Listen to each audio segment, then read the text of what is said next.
মিথ্যে বলবো এমন করে লাগবে শুনে জবর, মিথ্যের বেশে এলো সত্য যুগের সত্য খবর, সত্য যুগের সত্য খবর, সত্য যুগের সত্য খবর, সত্য যুগের সত্য খবর, সত্য যুগের সত্য খবর।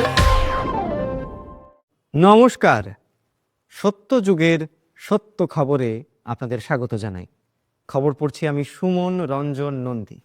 আজকের বিশেষ খবর হলো, প্রবল গরমে নিজের ঘরে এসি লাগালেন জগন্নাথ দেব। সম্প্রতি এমনটাই ঘটেছে বাগবাজার মোড়ের জগন্নাথ মন্দিরে। ক্রমবর্ধমান তাপমাত্রার জেরে প্রভু স্বপ্নাদেশে এসি চেয়েছেন, এমনটাই জানালেন মন্দিরের প্রধান পূজারী গোপীনাথ দৈতাপতি। এসি লাগানোর পর থেকেই মন্দিরে শরণার্থীর আগমন বেড়েছে, এমনটাই দাবি ট্রাস্টি বোর্ডের। কিন্তু এসির তাপমাত্রা কত থাকবে সেই নিয়ে বচসা তৈরি হয়েছে দৈতাপতি এবং মহাপাত্রদের মধ্যে। এই নিয়ে প্রশ্ন করা হলে মন্দিরের দায়িত্বে থাকা কমল মহাপাত্র জানান, ধাঁই কিরিকিরি। এই বচসায় জড়িয়ে পড়ে সরকার থেকে বিরোধী সকলেই, ক্রমে তা হাইকোর্ট অবধি যায়। বিরোধীরা তাপমাত্রা 34 ডিগ্রি রাখতে চাইলে মন্দিরের সামনেই অনশনে বসেন সরকার পক্ষ। 34 ঘন্টা অনশনের পর ভেজ স্যান্ডউইচ খেয়ে অনশন ভঙ্গ করেন তারা। ইতিমধ্যে দুবার এসি চুরির চেষ্টা হওয়ায় এসির চারিদিকে লোহার গ্রিল লাগানো শুরু হয়েছে। অন্যদিকে শহরের বিভিন্ন ছোট বড় মন্দিরের সাথে যোগাযোগ শুরু করেছেন এসি ও কুলার কোম্পানিরা। এখনো অবধি পাওয়া খবর অনুযায়ী মন্দিরের এসির ভবিষ্যৎ নির্ধারণ নিয়ে প্রথম শুনানিতে হাইকোর্টও সাফ জানিয়ে দিয়েছে, ধাঁই কিরিকিরি। এখন মন্দির কর্তৃপক্ষ তথা গোটা দেশ অপেক্ষা করছে দ্বিতীয় শুনানির। চলে আসছি পরবর্তী খবরে। অঙ্ক পরীক্ষায় ভালো নম্বর পেয়ে বাবার বিরাগ ভাজন হলেন শিল্পপতির পুত্র। সম্প্রতি এমনটাই ঘটেছে গুজরাটের আমেদাবাদে। পরীক্ষায় খারাপ নম্বর পেয়ে পৈতৃক ব্যবসায় যোগদান করবে ছেলে, এমনটাই আশা ছিল শিল্পপতি লোহা কুমার জিন্দালের। কিন্তু সবাইকে অবাক করে উচ্চ মাধ্যমিকে অঙ্কে 100 পেয়ে গোটা পরিবারের মন ভেঙেছেন তিনি। এই বিষয়ে লোহা কুমার বাবুকে প্রশ্ন করা হলে তিনি জানান, এই ফল শুনে আমার গলা দিয়ে ধোকলা নামছে না। নম্বর শুনে ছাত্রের দাদুর হার্ট অ্যাটাক হয় এবং তিনি এখন হাসপাতালে ভর্তি। বিষয়টি আরও জটিল হয় যখন লোহা কুমারের ছেলে জানান তিনি আইআইটি পাশ করে ইঞ্জিনিয়ার হতে চান।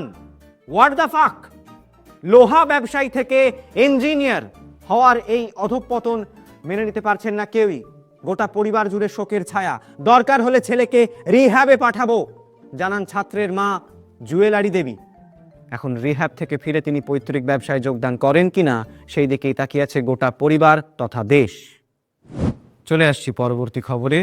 ঘানার বিদেশমন্ত্রী শ্রী ঘনলুলু বিবিমার ভারত সফরের আজ শেষ দিন। ইতিমধ্যেই গোটা দেশ ঘুরে তিনি জানিয়েছেন, এখানকার সংস্কৃতি তাকে সমৃদ্ধ করেছে। সকলে তাকে ভসরিওয়ালে বলে যেভাবে সম্মান জানিয়েছেন তাতে তিনি আপ্লুত। এরপরেই আমাদের সংবাদদাতা তার কাছে ওই শব্দের মানে জানতে চাইলে তিনি জানান, বিদেশের দূত। তিনি আরও জানিয়েছেন তার সবচেয়ে পছন্দের জায়গা কানপুর। চারিদিকের লাল দেওয়াল এবং রাস্তা দেখে তিনি এই সিদ্ধান্তে উপনীত হয়েছেন, এখানে কমিউনিজম এখনো আছে। এমনকি বিমল নামক জনপ্রিয় মুখশুদ্ধির প্রতি মানুষের ভালোবাসা দেখে তিনি ঘানায় বিমলের টেন্ডার পাস নিয়েও কথা বলবেন বলে জানিয়েছেন সাংবাদিক বৈঠকে। আজ ভারত সফরের শেষ দিনে তিনি ঘুরে দেখবেন কলকাতা সহ পশ্চিমবঙ্গের কিছু এলাকা। মুখ্যমন্ত্রী বিবিমা সাহেবকে উপহার দিয়েছেন তার নিজের কবিতার বই এবং কাশফুলের বালিশ।